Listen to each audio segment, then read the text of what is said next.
신명기 세 번째 말씀이 되죠. 앞에 두 번의 신명기는 우리로부터 이어져서 신앙이 영원한 언약이 우리 자녀에게 어떻게 대물림 돼야 되나, 그게 얼마나 굉장히 중요하다라는 이야기를 다루었고, 오늘 신명기 마지막입니다. 신명기 딱 끝납니다. 그러면 이 내용은 그렇게 믿음이 대물림 되면 그 사람은 어떤 인생을 살게 되는가, 그 결론을 오늘 우리에게 한번 보여주시는 것 같아요. 여러분, 토라라는 것 들어보셨습니까? 토라, 성경에 다섯 권, 처음부터 5권의 책을 토라라고 하죠. 모세오경입니다. 모세오경. 이 모세오경의 마지막 기록이 오늘 우리가 읽은 신명기 34장의 내용이에요. 오늘 하나님께서 신명기 34장을 통해서 말씀드린 것처럼 언약을 겸손하게 잘 대물림해가는 신자들에게 그의 마지막 삶이 어떠한가, 그와 삶이 어떤 하나님과 함께 마주하게 되는가를 함께 묵상하면 좋겠습니다. 신명기 34장을 이해하려면 먼저 해결해야 될 질문이, 모세는 그렇게 많은 하나님의 일을 했는데, 얼마나 많은 일을 했는데, 여러분, 모세가 얼마나 많은 일을 했는지 여러분 글로 표현하려면 분량이 많죠. 모세 오경입니다. 글로 표현하려면 진짜 많습니다. 어마어마한 사람이잖아요. 그런데 가나안 땅에 못 들어갑니다. 왜 못 들어가게 되나? 이 문제를 먼저 해결해야 됩니다. 이 문제를 해결해야 하나님이 우리 눈에 보여요. 그 다음에 하나님이 우리 눈에 보여요. 모세가 왜 엄청난 믿음의 역사를 수종들었던 하나님의 종인데, 가나안에 들어간다면 1번으로 들어가야 될 사람일 것 같은데 그는 정작 가나안에 들어가지 못한다. 그 이유가 뭐냐? 그 이유를 알려면 우리는 성경을 앞으로 가야 됩니다. 민수기 20장으로 또 거슬러 올라가야 그 이유를 우리가 정확하게 알 수가 있어요. 결국 이 사건은 동일한 사건인데요. 이스라엘 백성이 광야에서 갈증이 생깁니다. 목이 마른 거예요. 목이 마르면 물이 필요하겠죠. 광야에 물이 없습니다. 그래서 하나님께서 택하신 방법은 반석에서 물이 나게 하시는 방법이에요. 반석에서 물을 허락하신 방법을 하나님 2번 사용하시는데, 첫 번째는 출애굽해서 광야 생활을 시작하는 그 첫 부분에 출애굽기 17장에 그 이야기가 나옵니다. 그리고 두 번째 이야기는 그 광야 40년이 다 지나가고 마지막에 가데스로 돌아왔을 때, 그때 다시 갈증으로 인해서 반석에서 물을 주시는 이야기가 나오는데, 그 내용이 민수기 20장의 이야기입니다. 모세가 그 많은 일을 하고도 가나안 땅에 들어가지 못하는 이유는 이 두 번째 반석을 통해서 물을 얻는 민수기 20장과 관련된 내용이에요. 출애굽기 17장에 처음에 반석에서 물을 내실 때는 하나님께서 어떤 방법을 택하셨냐면요, 모세에게 반석을 치라 하셨습니다. 반석을 쳐서 거기서 물이 나와요. 그 마른 반석에서 생명의 물이 나오는 그 장면을 우리는 구속사로 예수 그리스도께서 이 땅에 오셔서 우리를 위해 고난 받으시고 죽으시고 부활하사 우리에게 영원한 생명의 물이 되셨다라는 사건으로 우리는 그렇게 그 반석의 사건을 이해합니다. 그것이 구원의 원리를 우리는 이해하고 있다. 그게 우리가 가지고 있는 개혁 신학의 신앙 고백입니다. 그런데 민수기 20장에는 똑같은 반석에서 물이 나오긴 하는데 물이 나오게 하는 방법이 달라요. 17장에는 반석을 치라 하셨는데 민수기 20장에는 뭐로 가시냐면, 반석을 치라가 아니라 반석에 명령하라고 말씀합니다. 반석에 말로 명하면 그 반석에서 물이 솟을 것이다, 이렇게 말씀을 하는 것이죠. 그런데 모세가 명하라 했는데 명한 대로 하질 않고 다른 방법을 써요. 민수기 20장에 다른 방법을 씁니다. 그 모세의 행동에 관해서 민수기 20장 12절은 어떻게 평가를 하느냐, 성경은 하나님은 어떻게 그 모세의 행동을 평가를 하느냐, 제가 읽어드릴게요. 너희라는 말은 모세와 아론, 이 두 사람을 뜻합니다. 너희가 나를 믿지 아니하고 이스라엘 자손의 목전에 나의 거룩함을 나타내지 아니한 고로 너희는 이 총회를 내가 그들에게 준 땅으로 인도하여 드리지 못할 것이다. 민수기 20장의 사건, 반석에 명하여 물을 내라 하셨는데 명하지 않고 반석을 쳐서 물을 냅니다. 그 모세의 행위를 하나님께서 표현하기를 나를 믿지 아니하고 나의 거룩함을 드러내지 아니하였으므로 이 일로 인해서 너희는 가나안에 들어가지 못할 것이다, 이렇게 말씀합니다. 이것이 전부예요. 모세가 가나안에 들어가지 못한 이유는 이겁니다. 성경은 그렇게 우리에게 가르쳐 주고 있습니다. 그런데 여러분, 여기까지 오면 우리는 마음속에 어떤 마음이 이렇게 조금씩 이렇게 올라오냐면은, 아이고 그 물을 반석을 치는 거나 반석을 이렇게 명하는 거나 목마른 사람들은 물 마시고 하나님의 은혜 할렐루야 하면 됐지, 그걸 쳤다고, 그걸 명하지 않고 쳤다고 그것 때문에 그 귀한 종 모세를 가나안에 못 들어가게 했단 말이가, 이런 생각이 우리 안에 스물스물 올라올 수 있겠죠.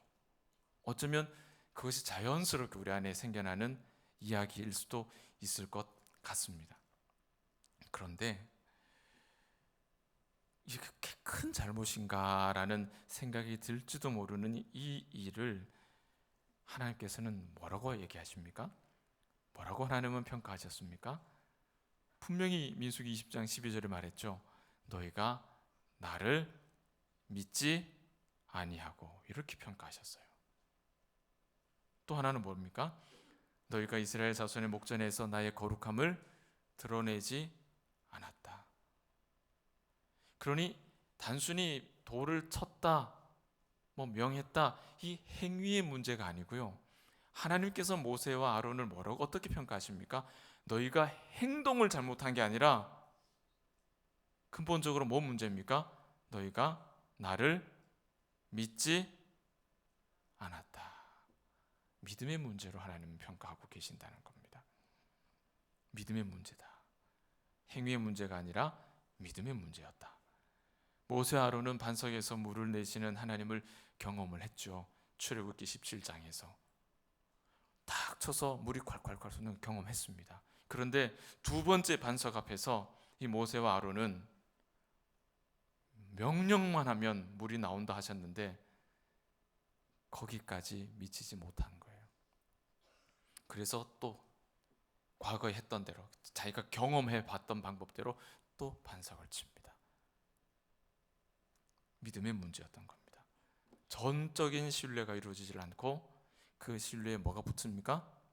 행동이 동반됐다는 거예요. 이스라엘 백성의 우상 숭배랑 모양이 똑같죠. 하나님을 안 믿은 적이 있었습니까? 없었습니까?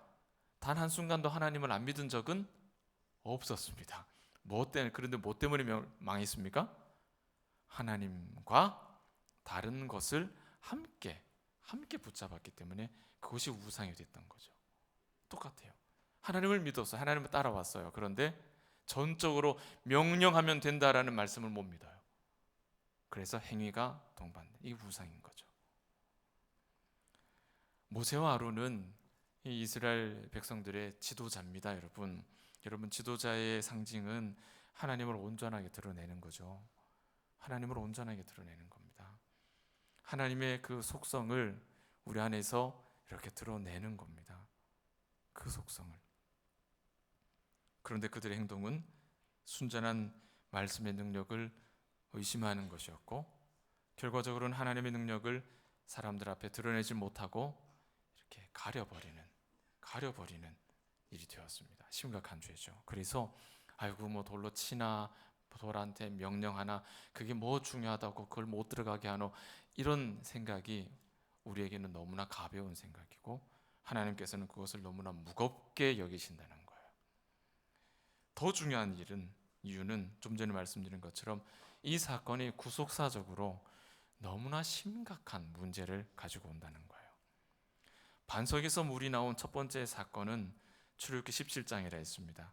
그 반석을 쳐서 물이 나왔죠. 치고 명하고 그게 중요한 게 아니고 그리스도께서 이 땅에 오셔서 우리에게 영원한 생명, 광야에서 메말라 했던 그들을 적신 것처럼 이 땅 가운데서 영원한 생명을 얻지 못해서 신음하는 우리에게 영원한 생명의 물이 되신 예수 그리스도의 구원을 기념하는 것이 이 반석의 사건인데, 이렇게 반석의 사건을 구원의 역사로 묵상하게 되면 여러분, 더 이상 반석을 쳐서 반석에서 물이 퐁퐁퐁 솟도록 하는 이 일이 반복이 될 수 있는 일입니까? 반복이 될 필요가 없는 일입니까? 어떤 일입니까, 여러분? 어려우십니까, 이 말이? 예수께서, 하나님께서 민수기에서 다시 물이 필요한 자들에게 반석을 치라 하지 않고 이제는 반석은 칠 필요가 없고 명하기만 된다, 명하기만 하면 된다 하실 것, 이게 무슨 사건이냐면요, 우리에게 우리의 구원, 우리의 영원한 생명물을 얻기 위해서 예수께서 이 땅에 오셔서 죽으시고 십자가 달려 죽으셨잖아요. 그래서 우리가 영원한 생명을 얻었죠. 오늘 우리에게 구원에 필요한 그 일, 우리에게 구원이 필요하다면, 오늘 우리에게 도움이 필요하다면, 그러면 또다시 예수님께서 오셔서 또다시 고난받으시고 죽으시고 부활하시고 십자가를 세워야 우리에게 구원이 이루어지느냐, 이 말입니다. 또다시 반석을 치는 그 일이 필요하냐고요? 필요치 않다고요. 필요치 않다고요. 이제는 명하기만 하면 물을 구할 수 있는 구원이 이 백성에게 임하여 있음에도 불구하고 모세와 아론은 어떻게 했습니까? 또다시 십자가를 세워달라고 이야기한 거랑 똑같다는 이야기입니다. 그러니 그것이 우리의 믿음의 고백과 같습니까? 정면으로 반대됩니까? 정면으로 반대되는 이야기예요. 그러니 이 죄가 가볍지 않은 거예요. 이 죄는 절대로 가벼운 게 아니에요. 아니, 그게 뭐라고? 아니요. 그럴 수가 없는 문제였다는 겁니다. 그런데 모세가 지은 죄가 엄청나게 크다는 이야기를 제가 설명을 드렸어요, 지금. 그런데 여러분, 오늘 이 본문을 잘 읽어보면 모세가 죄를 져가지고 벌을 받는 장면이거든요. 너는 가나안에 못 들어가. 벌을 받는, 징계를 받는 장면인데, 오늘 모세와 하나님 사이에 오가는 대화를 한번 보십시오. 이게 하나님께서 진짜 믿음의 구원의 원리조차도 그냥 정면으로 뒤집어버린 이 모세를 벌을 주려고 하는 이 하나님의 모습이 조금 이상해요. 어딜 봐도 이게 벌 주시려고 하는, 정말 눈을 부릅뜨고 그냥 서슬퍼렇게 해가지고 너 한번 당해봐, 너 큰 죄를 지었으니까 너 이제 벌을 받아야지, 화가 머리끝까지 솟아있는 그런 하나님의 모습이 아니라는 겁니다. 그런 하나님의 모습이 아니에요. 모세와 함께 마지막 산을 올라가시는 하나님의 모습은 죄를 지은 모세를 벌하려고 단단히 벼르고 계신 무서운 하나님의 모습이 아닙니다. 네가 비록 이 죄로 인하여서 가나안에 들어갈 수 없게 되었다 말씀하셨지만, 하나님은 비록 들어갈 수 없지만 모세가 소망했던, 평생에 꿈꾸며 이 백성들을 이끌어왔던 그 가나안 땅을 하나님께서는 모세에게 다 보여주십니다. 들어갈 수 없지만 그 가나안 땅을 동서남북의 끝을 다 보여주십니다. 하나님의 특별한 은혜죠. 그리고 그 소망의 땅을 바라보며 그의 인생을 정리할 수 있도록 모세를 배려하고 계시는 거예요. 징계 속에서도 하나님은 여전히 신실하고, 징계 속에서도 하나님은 한없이 자비로운 모습으로 모세와 함께하고 계신다라는 걸 여러분 기억하십시오. 저와 여러분을, 오늘의 우리를 바라보시는 하나님의 시선이 이와 같이 자비하심으로 가득한 그런 하나님이시기를 기도합니다. 오늘 말씀의 첫 네 구절을 통해서 우리는 모세의 인생 처음과 마지막을 다 이렇게 우리 눈에 다 들어와야 돼요. 그게 다 눈에 떠올라야 돼요. 주마등처럼 쑥 지나갈 수 있어야 돼요. 모세가 태어나면서부터 참 곡절이 많았지 않습니까? 그래서 나일 강에 이렇게 떠나보내고 바로의 딸 공주의 아들이 되고 그렇게 자라서 40년입니다. 하나님께서 그를 만나 주셨는데 부인하죠. 따라가질 않습니다. 사건을 당합니다. 미디안으로 도망갑니다. 거기서 양치기가 되고 목동이 되어서 40년을 목동으로 살게 됩니다. 요즘으로 하면 80 노인입니다. 정말로 그 과거는 얼마나 화려했을지 모르지만 애굽에서 모세는 살인자로 그냥 기록될 뿐이었고 아무것도 가지지 못한 그냥 늙은 목동일 뿐이에요. 그런 이 목동 모세를 하나님께서 부르십니다. 주저하죠. 따라가질 않습니다. 그런데 하나님께서 애굽 땅에서 하나님이 하시는 일을 모세에게 경험하게 하십니다. 피, 개구리, 그 다음에 이, 파리, 몇 가지 재앙이 있죠? 10가지 재앙이 일어납니다. 9가지 재앙이 지나도 바로는 쌩쌩합니다. 그런데 마지막 10번째 재앙, 신이라 불렸던 바로의 아들을 하나님께서 취하시는 그 10번째 재앙 앞에 바로가 무너집니다. 그 모습을 바라보며 모세는, 주저했던 모세는 이거 뭐지? 하나님이 말씀하신 일이 정말로 차곡차곡 이루어지고 있네. 그때 비로소 하나님 앞에 세워지죠. 하나님의 약속을 실감하게 되는 거예요. 그렇게 백성들을 데리고 애굽을 떠나 나옵니다. 그리고 한 걸음 한 걸음 나가는데 걸음걸음마다 어려움들이 산적해 있습니다. 홍해를 만납니다. 막다른 골목이에요. 막다른 골목의 뒤에서 바로의 군사가 쫓아옵니다. 아무것도 이제 가만히 앉아서 죽게 생겼죠. 그때 하나님의 역사를 주십니다. 홍해를 갈라주십니다. 그걸로 끝이지 아니에요. 홍해를 건넜더니 이제는 백성들이 목마르고 배고파합니다. 만나를 주십니다. 평생에 그들의 삶이 해하지 않도록 그들을 보살피십니다. 모세가 그 백성을 이끌어가는 걸음걸음 통해서 하나님께서 약속하신 바가 이루어지는 것을 경험하면서 살아가는 40년이었어요. 때로는 그들을 거역하는 행악자들을 하나님께서 땅을 갈라서 삼켜버리는 그런 무서운 모습으로도 그들에게 나타나셨습니다. 하나님이 어떤 분이신지를 그들에게 가르쳐 주시는 것이죠. 드디어 마지막 때가 왔어요. 장소는 느보산 비스가산 꼭대기입니다.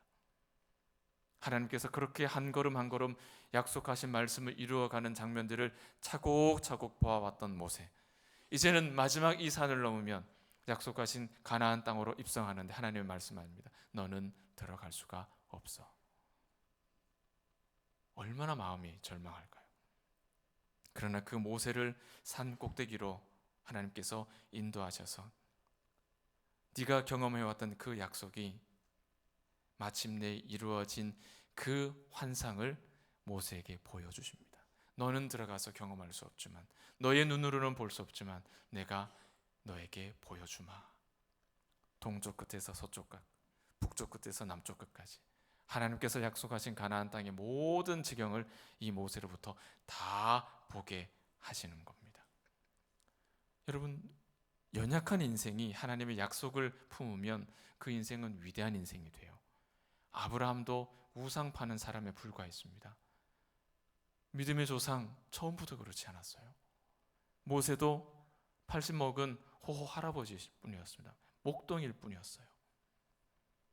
그러나 그가 비스가산 꼭대기에 섰을 때 그의 발 아래에 약속의 땅이 펼쳐지는 장면을 보여주시면서 하나님께서 나를 지금까지 그 약속을 이루는 도구로 쓰신 하나님께서 비록 나는 이 땅을 들어갈 수 없으나 하나님께서 그 약속을 참으로 끝까지 이루시는 장면을 발견하는 거예요. 깨닫는 거예요. 감격하는 거예요. 모세의 마지막 인생은 그렇게 마감이 되는 겁니다. 하나님께서 모세의 삶을 마감하는 자리로 약속의 땅이 한눈에 보이는 곳을 하나 택하셨다 그랬죠. 느보산, 비스가산. 산을 이렇게 저리 옮겨 다녔냐가 아니라 이렇게 산 줄기가 이렇게 백두대간이 이렇게 이어지면 그 연결되어 있지만 이 산은 태백산이고 그 밑에 내려오면 소백산이잖아요.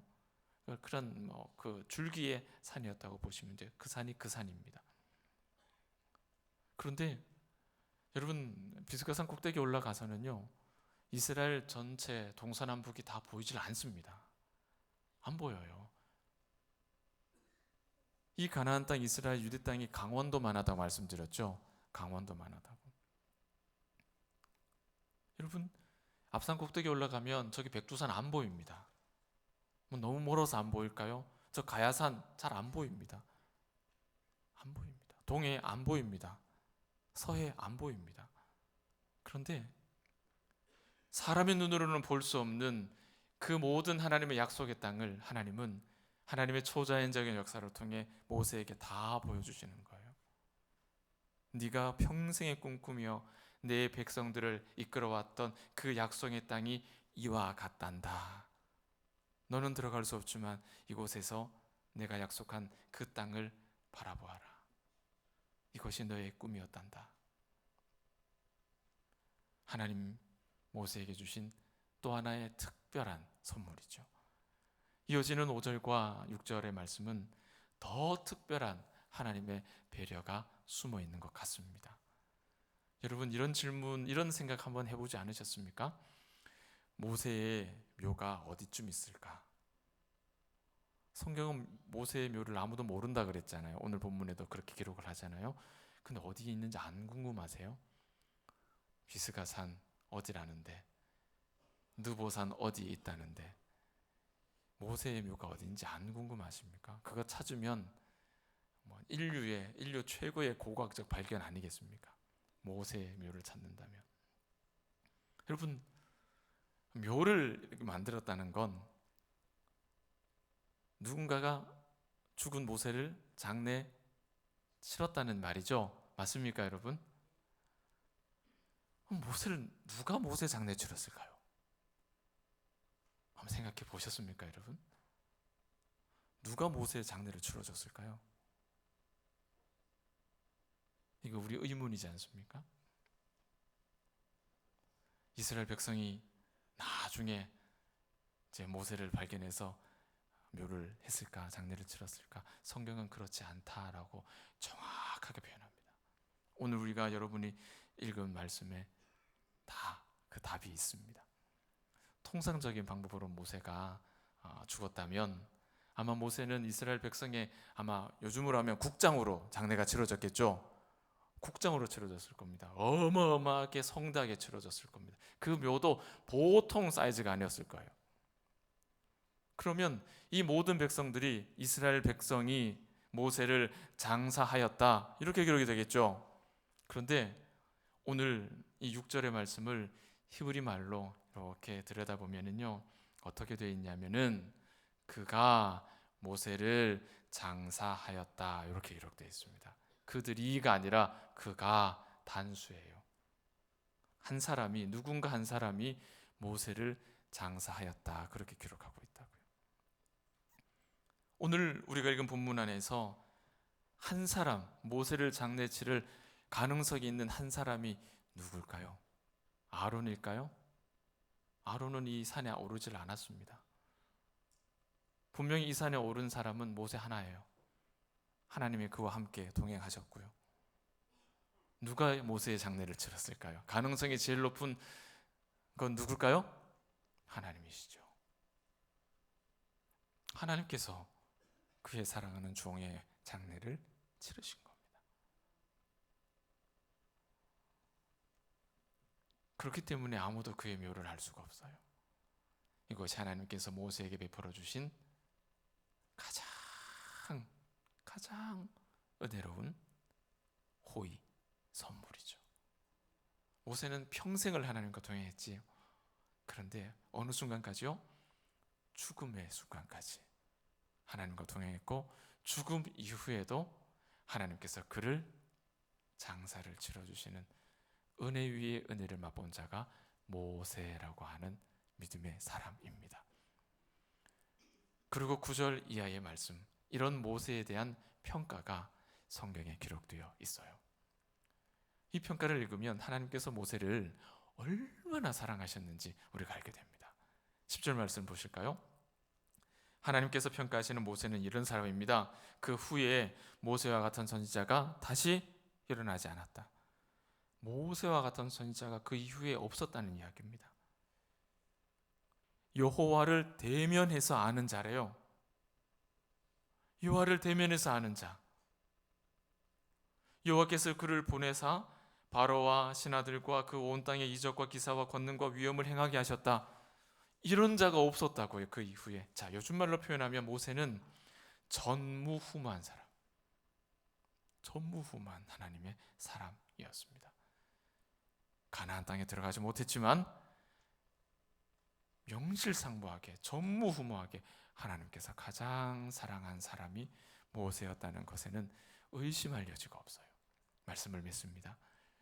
오늘 두 가지 이야기를 여러분과 나눴습니다. 처음에 나눈 이야기는 하나님의 이 충성스러운 종, 정말로 많은 일을 하나님 앞에 감당했던 이 믿음의 종 모세가 가나안에 들어가지 못했던 이유, 그 이유를 민수기 20장을 통해서 우리가 정확하게 찾아냈고요. 두 번째 주제는 하나님께서 그런 모세를 얼마나 사랑하셨는지, 얼마나 큰 죄를 졌는데 그 종 모세를 그의 삶을 마지막으로 인도하시면서 그를 얼마나 사랑하셨는지를 오늘 우리에게 보여주시는 겁니다.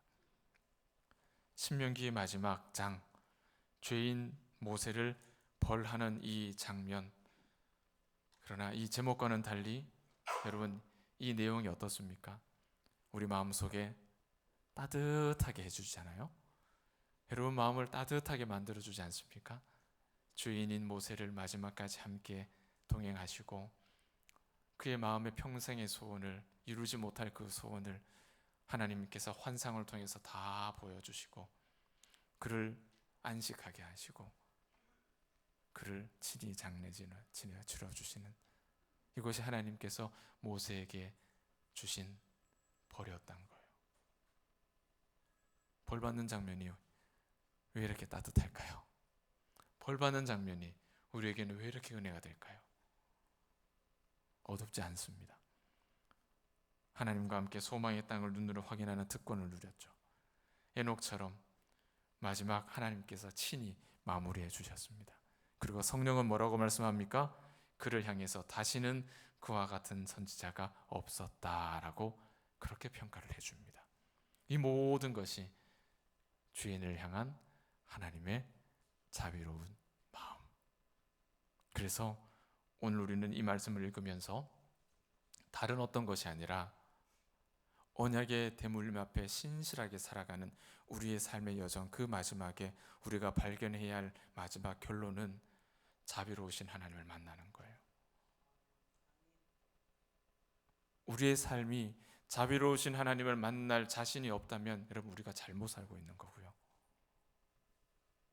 자비로우신 하나님을 기대하는 마음이 우리 안에 충만한 확신으로 머물러 있는 그만한 우리가 삶을 살아낸다면 우리 앞에 주어지는 크고 작은 일들이 여러분의 마음을 요동하지 않게 할 것입니다. 그것이 언약이라고 하는 흔들리지 않는 약속이기 때문이죠. 자비로우신 하나님을 이 말씀 속에 만날 수 있기를 축복합니다. 모세처럼 우리도 실수하는 사람들이에요. 그렇지만 모세는 죄를 범했지만 그 하나님 앞에서 끝까지 신실했습니다. 죄를 범했지만 그 이후에 끝까지 하나님 앞에 신실했습니다. 이것이 중요해요. 여러분 이 신실함을 놓치지 마시기 바랍니다. 이 정직함을 놓치지 마시기 바랍니다. 이 투명함을 놓치지 마시기 바랍니다. 이걸 잃어버리면 하나님의 자비로움도 잃어버리게 될 거예요. 주위를 둘러보면 그렇게 하나님의 자비로움을 잃어버린 그 인생의 마지막을 얼마나 많이 목격합니까?